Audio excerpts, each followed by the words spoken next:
Effectivement, je vais vous présenter la partie l'ingénieur agronome en management commercial et marketing. Donc, je suis Rafia Alawani Darson.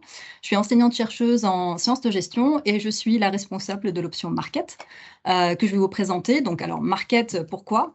Market pour marché en anglais et son intitulé en entier serait management commercial et marketing agricole et alimentaire.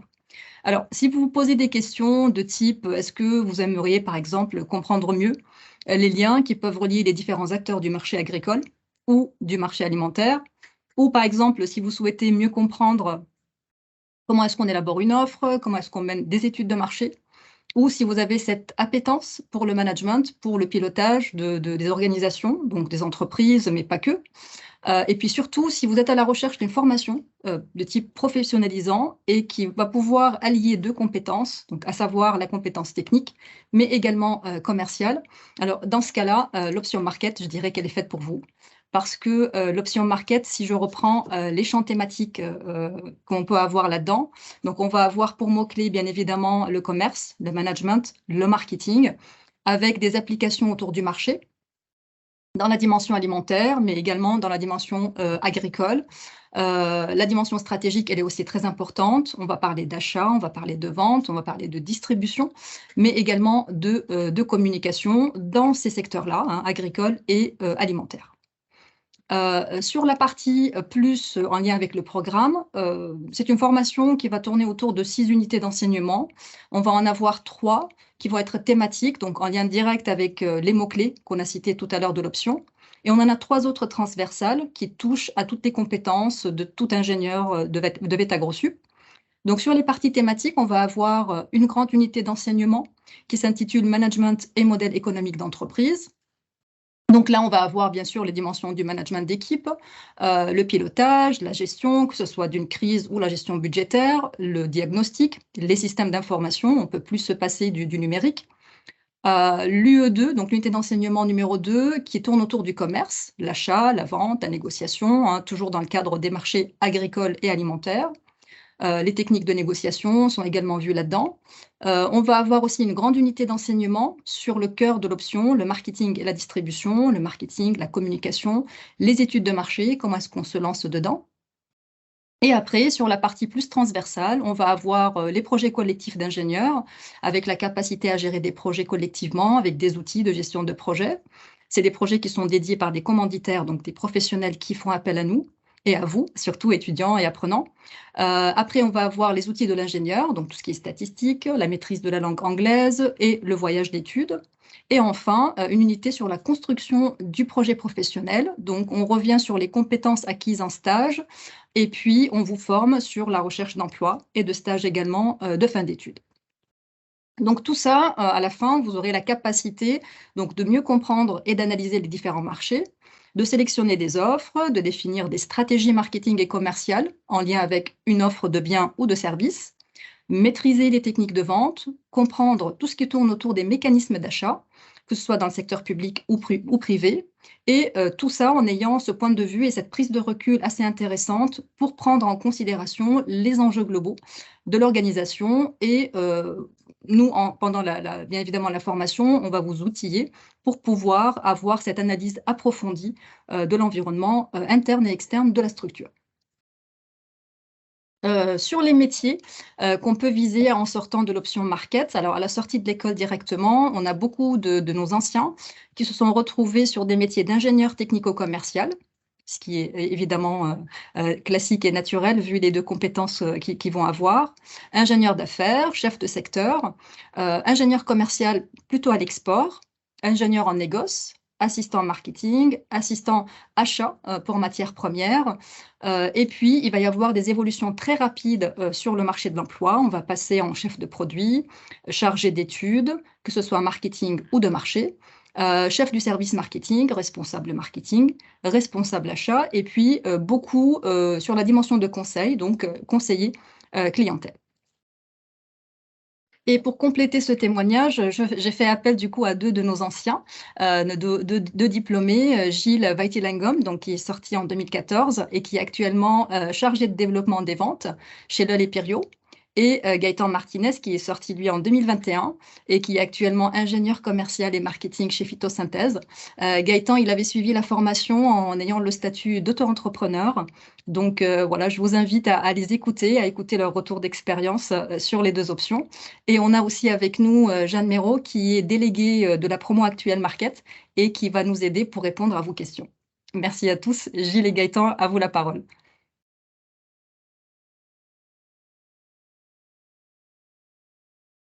Gilles, t'as ton micro qui est coupé. Oui. Tac. Bonjour à tous. Donc moi, Gilles, j'ai donc diplômé depuis bientôt presque 10 ans, donc suivi de l'option market qui m'a permis de trouver mon stage de fin d'études, en fait, stage de fin d'études de 6 mois, donc chez l'entreprise Le Lait Périot.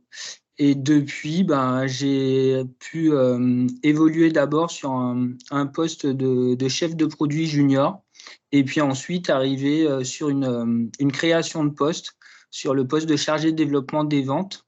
Donc ça va être un poste qui est assez opérationnel et assez polyvalent. Donc dans mes missions, je vais avoir comme interlocuteur à la fois toute la force de vente de l'entreprise, que ce soit les commerciaux, que ce soit de la télévente, que ce soit ce qu'on va appeler les comptes clés, donc ceux qui vont aller négocier avec de plus gros clients en fait.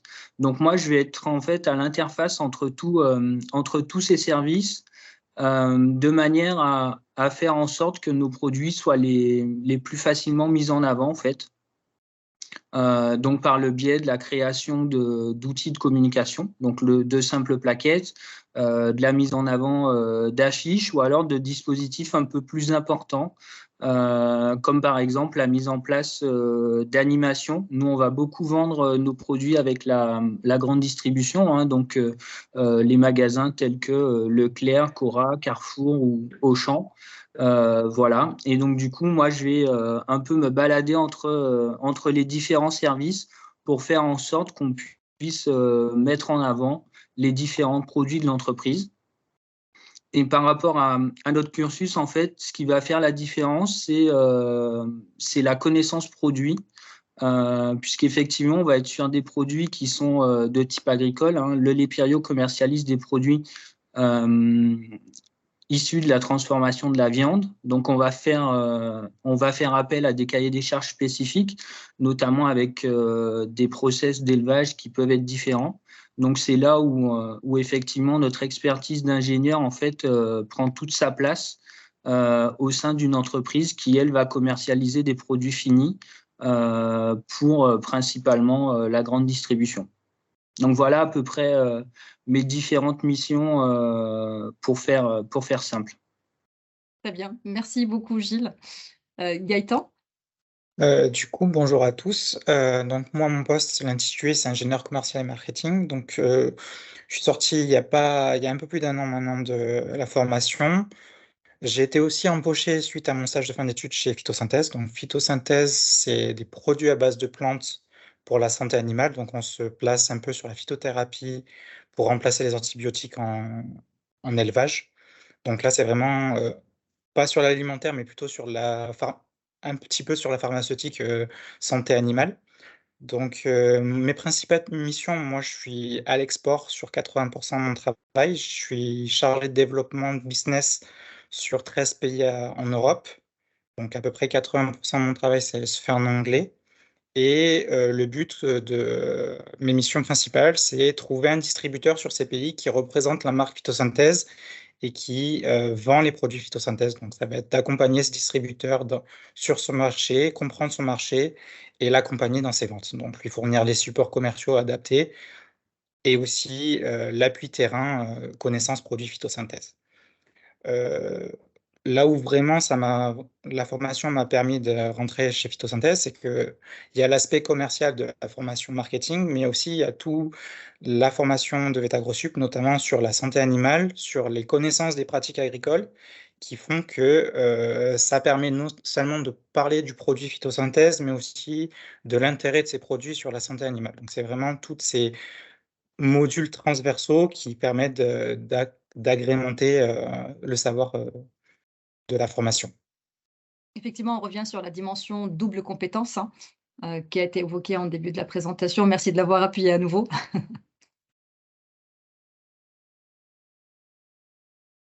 C'est tout bon pour moi. Et pour la partie statut auto-entrepreneur, Gaëtan, si tu veux bien nous parler Oui. de ce dispositif avec AgroSup, comme tu as pu en Ah, profiter. alors, à savoir avec AgroSup, c'est qu'il est possible en troisième année ou même à partir de la deuxième année de monter un projet auto-entrepreneuriat, donc accompagné bien sûr par la cellule spécifique avec AgroSup, qui nous met en contact avec des professionnels, donc juristes, développement marketing, pour parler notre idée, approfondir notre projet et si le projet semble stable et viable surtout, le mener à bout, donc notamment par le biais du concours Pépite en Auvergne, qui est un concours qui est assez connu et qui, encore cette année, il y a eu des lauréats Vetagrosup, notamment. Donc c'est vraiment une cellule à part dans Vetagro qui permet de, de mener son projet à bien. Très bien. Merci pour ce témoignage aussi. Je ne sais pas si Jeanne, donc notre déléguée actuelle de la promo, est-ce que tu souhaites aussi prendre la parole pour parler de la formation à mi-parcours, hein? On est à peu près à mi-parcours maintenant. Oui, du coup, d'un point de vue un peu général sur la formation, c'est vrai que l'option market, elle nous permet d'avoir d'autres compétences qu'on n'a pas du tout encore évoquées sur les 2 premières années. Et c'est ouvert à tout type de projet aussi.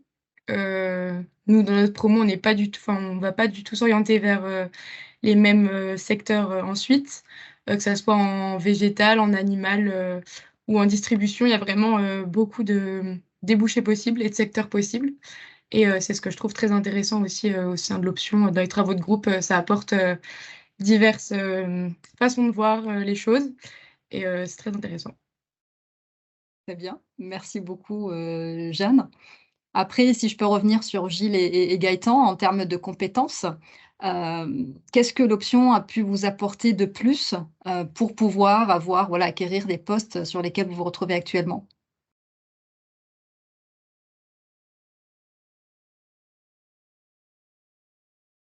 Je dirais la légitimité du produit pour moi, Mmh. puisqu'effectivement, on va être sur des produits très spécifiques où effectivement, on va pas être sur de la simple transformation. En fait, Oui. on va partir du vivant et puis effectivement arriver sur un produit fini. Et tout ce qu'on aura fait auparavant, donc tout le processus d'élevage et ensuite tout le processus de transformation, en fait, va nous donner la valeur ajoutée du produit qu'on va pouvoir vendre. Et pour le coup, c'est ce qui va faire la différence entre un profil purement marketing commerce qui saura vendre, mais qui effectivement aura pas forcément cet aspect produit et les subtilités qu'il peut y avoir sur des produits très spécifiques. Tout à fait. Je, Merci beaucoup, Gilles et Gaëtan? je rejoins tout à fait Gilles parce que moi, ce qui s'est passé, c'est que j'ai été confronté à des profils sortis des codes de commerce sur mon poste.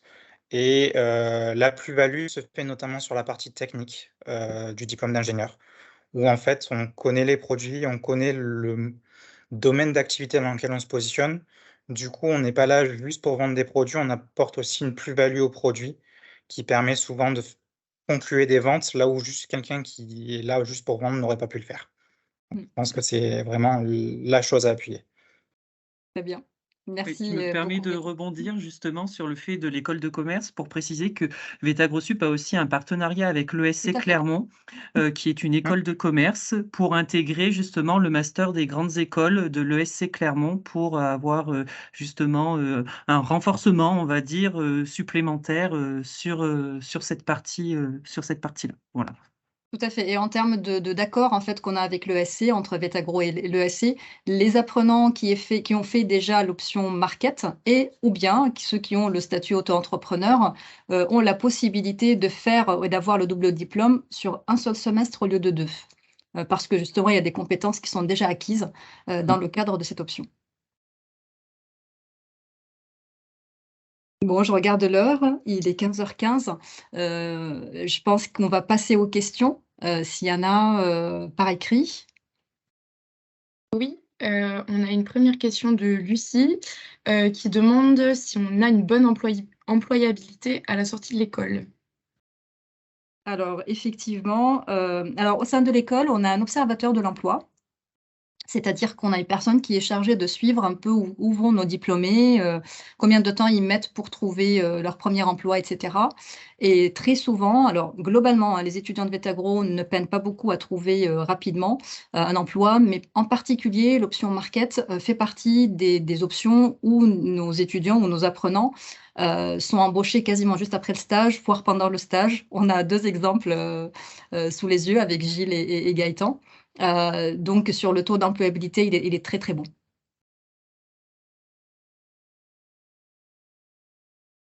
Très bien.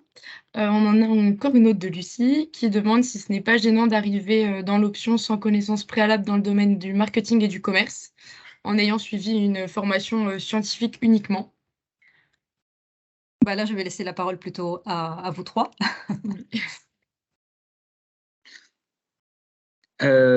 Pour ma part, pas du tout. Après, moi, c'est pas tout à fait pareil. De par mes études précédentes, avant de rentrer en école d'ingénieur, j'avais déjà un peu de marketing et de communication en cours. Donc voilà, moi, je suis un cas un peu particulier, mais pour le coup, j'ai pas trouvé ça. J'ai pas trouvé le pas trop important en fait. OK. Merci. Gaëtan? Moi, pour ma part, pareil, je pense pas que ce soit un frein de ne pas avoir de connaissances en arrivant en option market. Au contraire, ça permet vraiment de partir de zéro et de prendre directement à la fois justement ces deux valences, c'est-à-dire technique et marketing liés entre eux, parce que c'est souvent compliqué je pense, d'avoir des connaissances commerciales et après de leur appliquer à des produits techniques, alors que si on fait l'inverse, c'est un peu plus simple, je pense. Oui. Oui, Après, pareil, les garçons. pardon, j'ai pas entendu. Oui, pareil, je rejoins, les Tu es diplômés. d'accord avec les Ouais, 2 ouais. témoignages? D'accord. Et après, juste pour, compléter les réponses, il y a également des cours, hein, en première, deuxième année, sur la dimension managériale, quelques heures également sur la partie marketing, mais effectivement, le plus gros, il sera fait, sur l'option. Oui.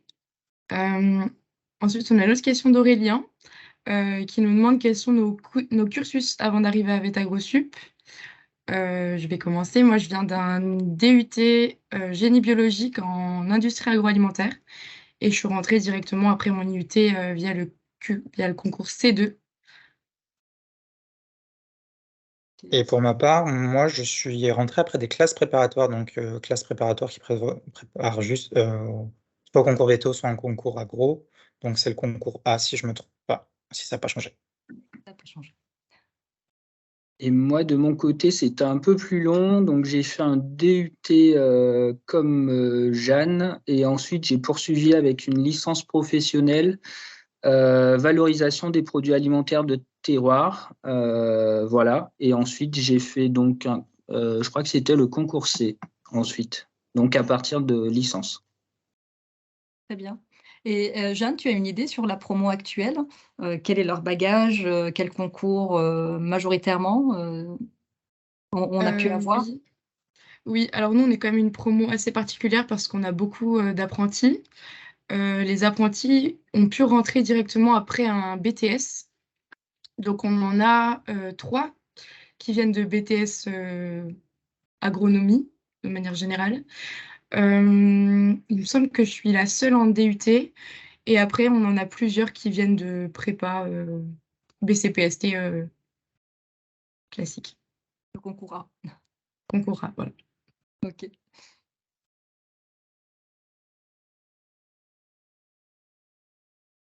On n'a Y pas a-t-il d'autres d'autres questions pour questions? l'instant. Il n'y a pas d'autres questions? Voilà, n'hésitez pas, on a encore, quelques minutes devant nous, donc s'il y a des choses à clarifier, profitez-en.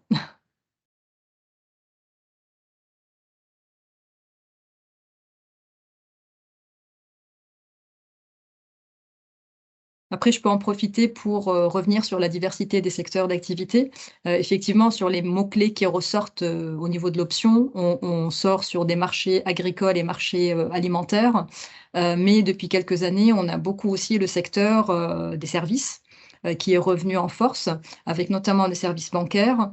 On a de plus en plus de contrats de professionnalisation en dernière année pour l'option dans le cadre de banques, avec des services dédiés ou à des entreprises ou à des agriculteurs. Également, tout ce qui concerne le numérique, donc accompagner, conseiller les agriculteurs ou les entreprises sur l'utilisation du numérique, que ce soit la communication numérique ou les outils. Et la dimension animale aussi, qui est assez forte, qu'on peut voir sur les stages dès la 2e année, parce qu'il y a la possibilité d'en faire, et puis en 3e année, et puis même à la sortie, hein, on a l'exemple avec Gaëtan. Et Jeanne qui a trouvé son stage dans ce secteur-là aussi. Aurélien vous demande vos salaires.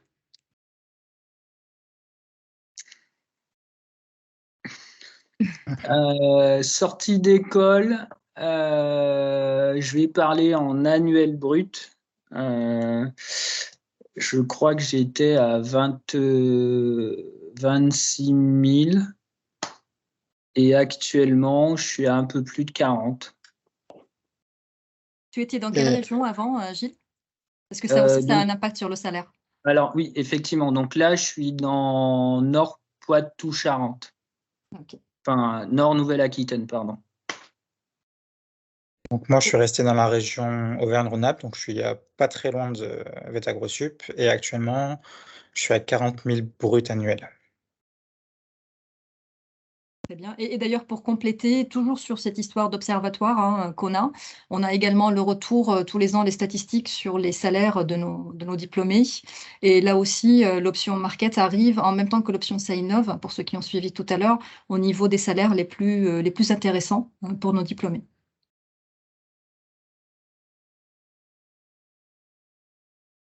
Bon, je vois que la question tabou a été posée. Est-ce qu'il y en a d'autres? Non, pour l'instant, on n'a pas d'autres questions. D'accord.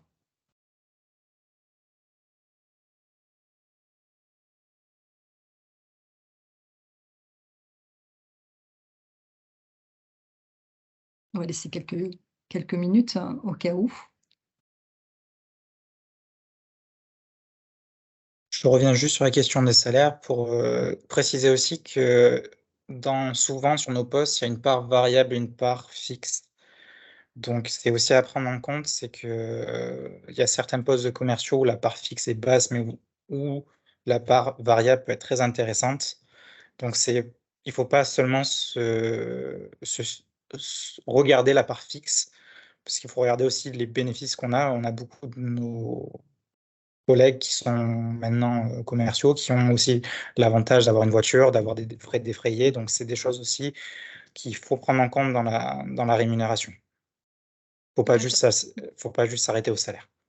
Merci pour cette précision, Gaëtan. Effectivement, tu as tout à fait raison. Il faut voir bien les deux. Mais s'il n'y a pas d'autres questions, est-ce que je peux vous demander, Gaëtan et Gilles, de nous décrire, je sais pas, une journée ou une semaine type vous faites quoi? Ça veut dire quoi être ingénieur commercial et marketing, Gaëtan? Ah bah, c'est simple, moi, journée type bureau, hormis quand je suis en déplacement, je commence déjà, c'est une bonne heure, voire une bonne heure et demie à checker mes mails et à appeler mes distributeurs pour voir s'ils ont des demandes particulières ou avancer sur les projets qu'on a en cours. Après, derrière, j'ai souvent aussi puisque j'ai une partie en suivi client, une partie en prospection sur ma zone.